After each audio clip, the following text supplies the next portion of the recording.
మెలియాపుట్టి మండలంలోని ఇల్లాయిపురం గిరిజన గ్రామాల్లో క్షయవ్యాధిపై అవగాహన ర్యాలీ ఇల్లాయిపురం గిరిజన గ్రామంలో క్షయవ్యాధిపై అవగాహన ర్యాలీ నిర్వహించారు.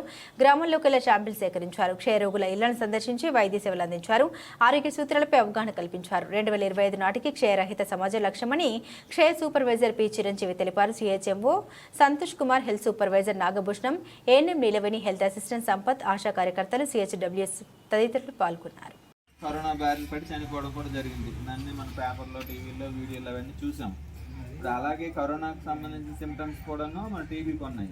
ఈ టీవీకి ఏంటంటే ఇది ఎక్కడి నుంచో వచ్చింది కాదు, మన ఇమ్యూనిటీ పవర్ తక్కువ వల్ల అందరికీ వస్తుంది. అంటే ఈరోజు పుట్టిన చిన్నపిల్లల నుంచి రేపు చనిపోయే వృద్ధుల వరకు ప్రతి ఒక్కరికి కూడాను టీబీ వ్యాధి రావడం జరుగుతుంది.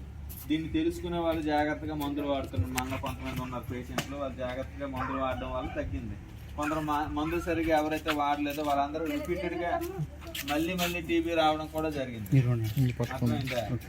అందుకేంటంటే ఎవరైతే టీబీ పేషెంట్ అని ఉన్నారో, దానికి సంబంధించిన సిమ్టమ్స్ ఉన్నాయో వాళ్ళు స్వతంత్రంగా వచ్చి టీబీ టెస్ట్లన్నీ చేసుకోవాలి. బయట మనం ఎక్కడికి శ్రీకాకుళం లేదా వేరే ప్రైవేట్ ల్యాబ్లో చేయించుకుంటే ఒక టీబీ టెస్ట్ కోసమే 2,000 రూపాయలు ఖర్చు అవుతుంది. అలాంటిది గవర్నమెంట్ మనం టెస్ట్ చేసుకోవడానికి 2,000 రూపాయలు ఖర్చు పెడుతూ వాళ్ళకి ఎవరికైతే బాగోలేదో వాళ్ళకి 6 మాసాలు మందులు ఇస్తున్నాము. అలాగే నెలకు 500 రూపాయల లెక్క డబ్బులు ఇస్తున్నాము.